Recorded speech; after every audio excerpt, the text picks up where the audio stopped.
ओम श्री परमात्मने नमः। आदरणीय भक्तजनों, सादर प्रणाम। हम आज ऐसे हंसों की कथा को श्रवण करेंगे जिन्होंने संत वेश धारण किए हुए बधिकों को यानी कि जल्लादों को संत समझकर उनके पकड़ में आ गए। ओम श्री गणेशाय नमः।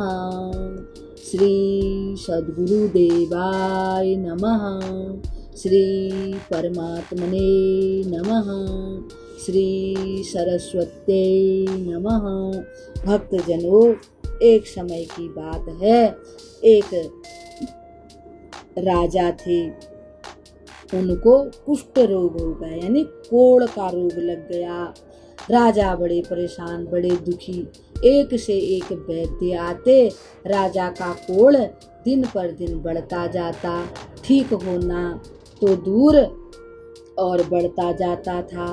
तब कुछ ज्ञानी, बहुत ही जानकार वैद्यों ने कहा कि हे महाराज, अगर कैलाश मानसरोवर में जो हंस हैं उनको मारकर अगर कोई दवाई बनाई जाए, वह दवाई आपके देह पर लगाई जाए तो आपका जो रोग है यह ठीक हो सकता है, आप रोग से मुक्त हो सकते हैं।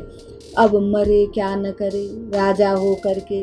राजा ने जो उनके नगर में बधिक लोग थे उनको बुलाया और उन्हें कहा कि तुम हंसों को पकड़ करके ले आओ। बधिक लोग मानसरोवर में गए और हंसों को पकड़ने की अनेकों कोशिशें की, परंतु वे नाकाम हो गए।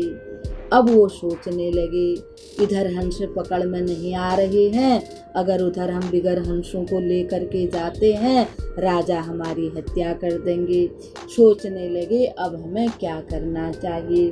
तब वो वहीं बैठ करके विचार करने लगे। उन बधिरों ने देखा, बधिकों ने देखा कि जो हंस हैं वो साधु संतों से नहीं डरते। साधु संत आराम से उन हंसों के पास बैठ जाते हैं, हंस भी उनके पास आराम से आते जाते हैं। स्नान करने वाले लोग जो होते हैं, हंस कुछ भी उनसे डर नहीं मानते, कुछ भी भयभीत नहीं होते।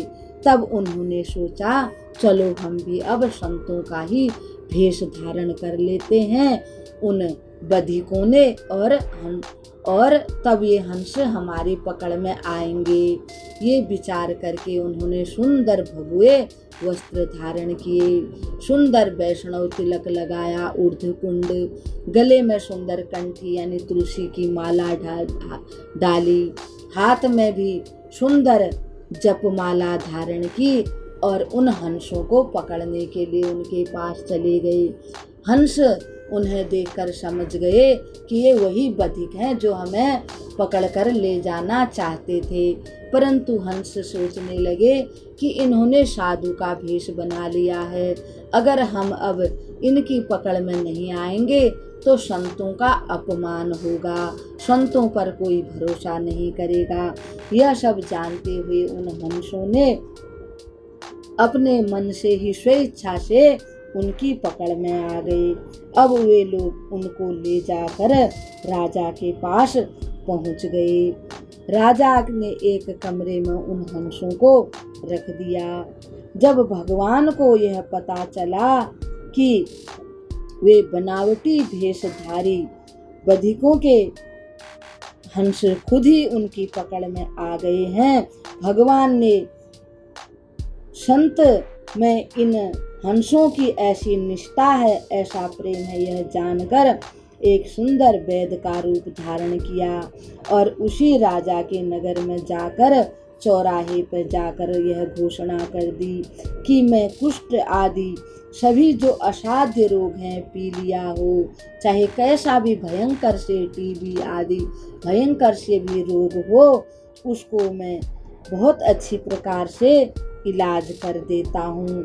और अगर कोई रोगी हो तो यहाँ पर ले आइए।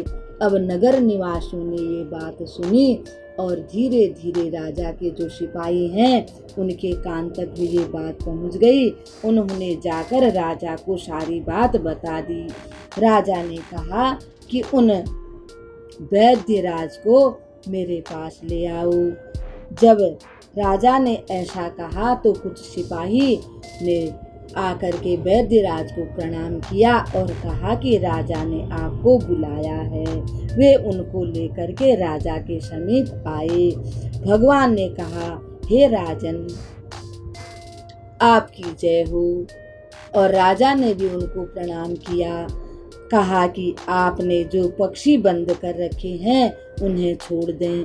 मैं आपके शरीर को अभी अभी बिल्कुल निरोगी बना देता हूँ, रोग से मुक्त कर देता हूँ। राजा ने कहा, हे वैद्यराज, ये तो बड़ी कठिनता से हमें मिले हैं। कुष्ठ रोग ठीक हुए बिना हम इन्हें कैसे छोड़ दें। यह सुनकर वैद्य जी ने कहा कि ठीक है। अपनी झोली से उन्होंने औषधि निकाली और इसे पिसवाकर राजा के शरीर पर लगाने के लिए कह दिया। राजा के शरीर पर उनके सेवकों ने जैसे ही औषधि लगाई, राजा का शरीर बिल्कुल स्वस्थ हो गया, पहले से भी ज़्यादा अच्छा हो गया। राजा अत्यंत प्रसन्न हो गया। बार बार उन वैद्यराज को प्रणाम करते हुए उसने आदेश दिया कि उन हंसों को छोड़ दिया जाए। इस चरित्र को देखकर बधिकों ने अपने मन में विचार किया, जिस वैष्णव वेश का पक्षियों ने ऐसा विश्वास किया और उसी फल स्वरूप उनके प्राण भी बच गए। भगवान ने उनके प्राणों की रक्षा की। अब हम मनुष्य होकर भी इस वेश को, हमने आज तक बड़े पाप किए हैं, अब हम इस वेश को नहीं छोड़ेंगे। इस प्रकार से वे बधिक सच्चे संत बन गए। उन्होंने वेश का त्याग नहीं किया। उनकी मति भगवान में लग गई और वे भी भगवान के भक्त हो गए। भक्तजनों, इस कथा को हम यहीं पर विराम देते हैं। कल भगवान के एक और भक्त की कथा के साथ आपके सामने उपस्थित होंगे। तब तक के लिए हम आपको प्रणाम करते हैं। ओम शांति शांति शांति। ओम।